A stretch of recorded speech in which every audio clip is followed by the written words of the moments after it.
नमस्कार, आप देख रहे हैं न्यूज़ 9 नेटवर्क और मैं हूं आपके साथ इस वक्त अरविंद कुमार सिंह। देश और दुनिया की तमाम खबरों के साथ शुरुआत करते हैं आज की खबरों का सिलसिला।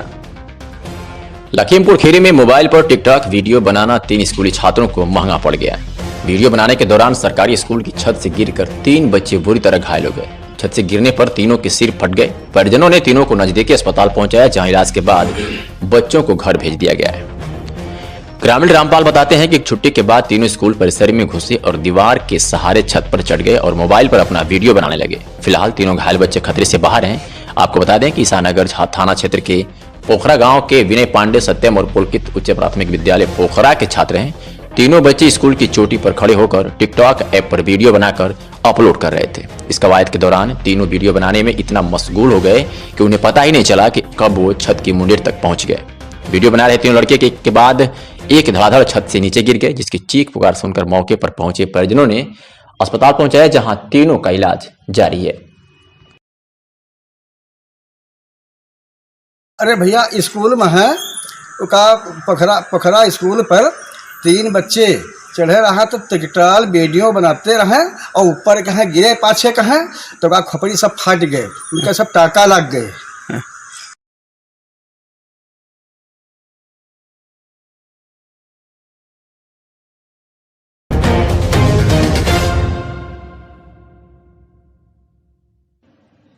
नमस्कार, आप देख रहे हैं न्यूज़ 9 नेटवर्क और मैं हूं आपके साथ इस वक्त अरविंद कुमार सिंह। देश और दुनिया की तमाम खबरों के साथ शुरुआत करते हैं आज की खबरों का सिलसिला। लखीमपुर खीरी में मोबाइल पर टिकटॉक वीडियो बनाना 3 स्कूली छात्रों को महंगा पड़ गया। वीडियो बनाने के दौरान सरकारी स्कूल की छत से गिरकर 3 बच्चे बुरी तरह घायल हो गए। छत से गिरने पर तीनों के सिर फट गए। परिजनों ने तीनों को नजदीकी अस्पताल पहुंचाया, जहां इलाज के बाद बच्चों को घर भेज दिया गया है। ग्रामीण रामपाल बताते हैं कि छुट्टी के बाद तीनों स्कूल परिसर में घुसे और दीवार के सहारे छत पर चढ़ गए और मोबाइल पर अपना वीडियो बनाने लगे। फिलहाल तीनों घायल बच्चे खतरे से बाहर हैं। आपको बता दें कि ईसानगर थाना क्षेत्र के पोखरा गांव के विनय पांडे, सत्यम और पुलकित उच्च प्राथमिक विद्यालय पोखरा के छात्र हैं। तीनों बच्चे स्कूल की चोटी पर खड़े होकर टिकटॉक ऐप पर वीडियो बनाकर अपलोड कर रहे थे। इस कवायद के दौरान तीनों वीडियो बनाने में इतना मशगूल हो गए कि उन्हें पता ही नहीं चला कि कब वो छत की मुंडेर तक पहुंच गए। वीडियो बना रहे तीनों लड़के के बाद एक धड़ाधड़ छत से नीचे गिर गए, जिसकी चीख पुकार सुनकर मौके पर पहुंचे परिजनों ने अस्पताल पहुंचाया, जहां तीनों का इलाज जारी है। अरे भैया, स्कूल में है का पोखरा स्कूल पर 3 बच्चे चढ़े रहा तो टिकटॉक वीडियो बनाते रहे और ऊपर कहें गिरे, पाछे कहें तो का खोपड़ी सब फट गए, उनका सब टाका लग गए।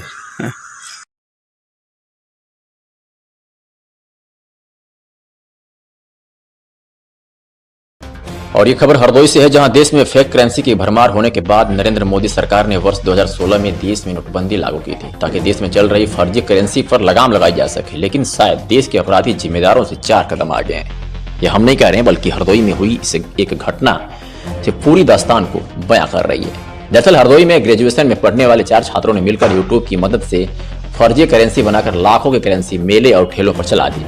हालांकि बाद में जब यह खबर पुलिस के कानों तक पहुंची तो उसने चारों ही अपराधियों को गिरफ्तार कर सलाखों के पीछे पहुंचा दिया है। दरअसल यह चारों ही दोस्त यूट्यूब पर फेक करेंसी बनाने वाले वीडियो देखे थे, जिसके बाद उन्होंने फेक करेंसी बनाने का प्लान बनाया।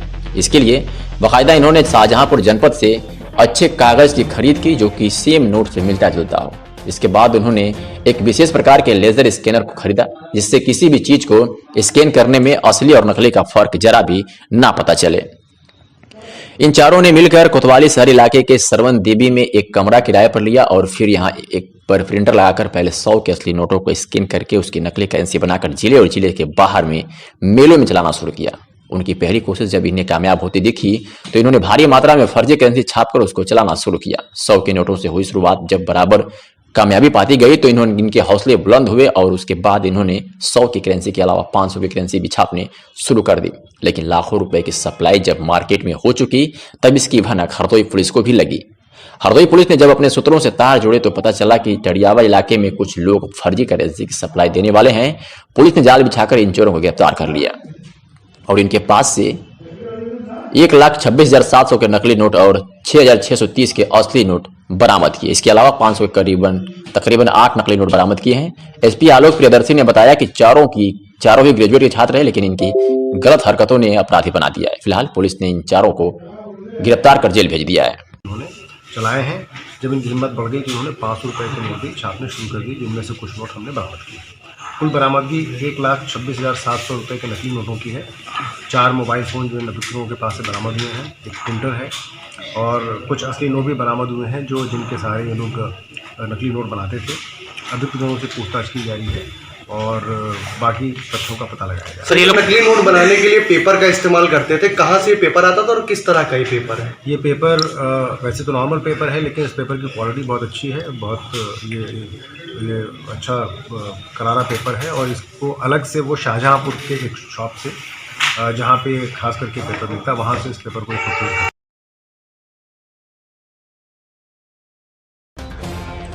और ये खबर हरदोई से, जहां ठंड शुरू होते ही सरकारी विद्यालयों में स्वेटर वितरण कार्यक्रम शुरू हो गया है। स्कूल क्षेत्र बड़ा LK प्राथमिक विद्यालय में प्राथमिक विद्यालय बांदा प्राथमिक व उच्च प्राथमिक विद्यालय भर के बच्चों को जिला बेसिक शिक्षा अधिकारी हेमंत राव ने, खंड शिक्षा अधिकारी दनियावा डॉक्टर सत्यप्रकाश यादव, संकुल प्रभारी नोडल नीलेश सिंह, अशोक राठौर, अनंत राम पांडे, सुषमा वर्मा, रवि गुप्ता, महिमा अनिता देवी, नमिता त्रिपाठी, पुष्य मित्र सहित बड़ी संख्या में मौजूद शिक्षक शिक्षिकाएं, अनुदेशक, शिक्षा मित्र और अभिभावकों की मौजूदगी में स्वेटर वितरण किया। उन्होंने कहा कि विद्यालयों में शैक्षिक माहौल बनाने के लिए विभिन्न सहायक सामग्रियों का वितरण कराया जा रहा है।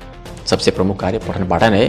उन्होंने कहा जिस प्रकार अन्य कार्यक्रमों में जनपद प्रदेश स्तर पर अग्रणी रहा है, उसी प्रकार अब शैक्षिक गुणवत्ता में भी आप लोग अपनी मेहनत से जनपद को अग्रणी बनाने में अहम भूमिका निभाएं। ऑफिशियल हमारा साइट लॉन्च हुआ है, तो उस पर जो भी गतिविधियां आप कर रहे हैं, छोटी सी सही 1-2 मिनट का क्लिप बना के उस पर डाल सकते हैं, जिससे आपके साथी सहयोगी शिक्षक उस टेक्निक को हो सकता है कि चाहते हैं पढ़ाने, लेकिन वो टेक्निक ना पता हो, तो इससे एक दूसरे से लाभ अर्जित कर सके। तो इस सोशल मीडिया का आज के समय में बहुत ज्यादा उपयोग हम कर सकते हैं बच्चों को बताने में, सिखाने में। तो मैं चाहूंगा कि इन प्लेटफॉर्म्स का एक प्रयोग करें, ताकि हम लोग एक एनुअल एग्जाम के बाद अगर हम लोग कभी बैठे या मौका मिलता है, तो मैं अपने जनपद के उन नवाचारी शिक्षकों को ले जाकर के प्रदेश स्तर पर खड़ा कर सकूं कि ये हमारे शिक्षक हैं जिनके द्वारा हमारे जिले ने नाम कमाया है, नामांकन लगातार बढ़ा है, और हमारे प्रदेश के भी मुखिया DG सर भी लगातार ये प्रयासरत हैं कि हम उन सभी लोगों को पुरस्कार दिलवा सके या रिकॉग्निशन दिलवा सके जो लोग ईमानदार मेहनत कर रहे हैं।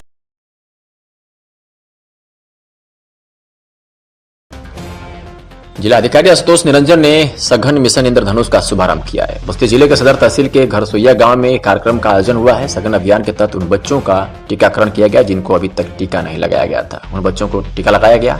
यह सघन इंद्रधनुष मिशन चल रहा है। इस अभियान में उन बच्चों पर फोकस रहता है जो टीकाकरण में छूट जाते हैं। टीकाकरण में छोटे बच्चों की लिस्ट बनाई जाती है और इस अभियान के तहत उनका टीकाकरण किया जाता है। ये सही बात है कि जागरूकता की कमी है, साथ ही साथ लोगों में अज्ञानता की कमी है। कई ऐसे माँ बाप दादा दादी हैं जो अपनी अज्ञानता की वजह से अपने बच्चों को एक अच्छी चीज से वंचित रख रहे हैं। सीएमओ की पूरी टीम को निर्देश दिया गया है कि ऐसी फैमिली से 1-to-1 मिले, क्षेत्र में प्रभावशाली लोगों से भी मिले जो उनको कन्विंस कर सके, जिससे इस अभियान में कोई बच्चा छूटने ना पाए। ये सघन मिशन इंद्रधनुष कार्यक्रम चल रहा है। ये इसमें मेन फोकस उन्हीं लोगों पे रहता है जो टीकाकरण से छूट जाते हैं। हम लोग अलग से इसकी स्पेसिफिक ड्यू लिस्ट भी बनवाते हैं और ऐसी लिस्ट भी बनवाते हैं जो रेजिस्टेंट फैमिलीज होती हैं और जो बच्चे होते हैं जिनको एक साथ लिस्ट बनाई जाती है। तो आज मटवरिया में एक कैंप का मैंने भी विजिट किया है और 5 बच्चे यहाँ पे रेजिस्टेंट की श्रेणी में थे। उनमें से अभी तक 3 बच्चे हम लोग डाइल्यूट कर चुके हैं। तो ये बात सही है कि जागरूकता की कमी है, लेकिन साथ ही साथ लोगों में अज्ञानता की भी कमी है। कई ऐसे माँ बाप हैं या उनके दादा दादी नाना नानी हैं जो अपनी अज्ञानता की वजह से इन बच्चों को एक अच्छी चीज़ से वंचित रख रहे हैं। तो इसमें सीएमओ साहब को प्रॉपर निर्देश इनकी पूरी टीम को कि ऐसे फैमिली से 1-to-1 कांटेक्ट करें, क्षेत्र के प्रभावशाली लोगों से भी कांटेक्ट करें जो उनको कन्विंस कर सकते हैं और कोई भी बच्चा इस अभियान में छूटे ना।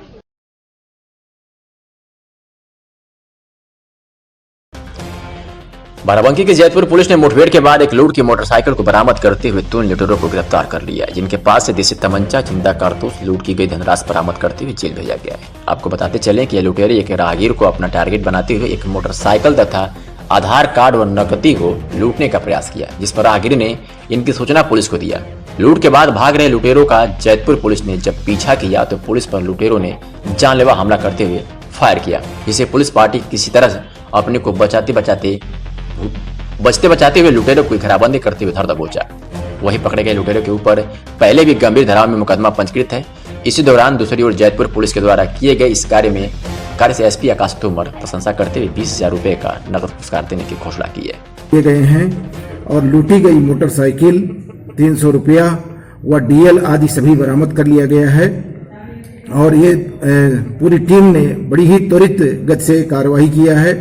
पूरी टीम को वरिष्ठ जो है हमारे पुलिस अधीक्षक महोदय द्वारा पुरस्कृत करने की घोषणा किए हैं और पूरी टीम को 20,000 नगद कैश से पुरस्कृत किया जाएगा और साथ ही साथ आम नागरिकों में भी जो है पुलिस के प्रति विश्वास बढ़ा है और निश्चित रूप से इन सभी का आपराधिक इतिहास संकलित किया जा रहा है। अभी तक जो इनका आपराधिक इतिहास संकलित किया गया है, इन पर पूर्व से ही लूट और चोरी, नकबजनी के अभियोग इन पर हैं और भी आपराधिक इतिहास जो है संकलित करके इस गैंग को पंजीकृत किया जाएगा और इनके विरुद्ध गैंगस्टर की भी कार्रवाई की जाएगी। इनके द्वारा अर्जित जो संपत्ति है 14(1) गैंगस्टर एक्ट के अंतर्गत कुर्क भी की जाएगी। तो इनका संगठित गिरोह है क्या, इस टाइप से काम करते हैं कुछ? हाँ, ये जो है लुटेरों का ये गैंग है और इसको जो है जो आपराधिक का इतिहास भी है और इस तरह से ये जो है रैकी करके और किसी सुनसान वाले एरिया में जो है रैकी करते हुए और लूटपाट की घटना कारित करते हैं।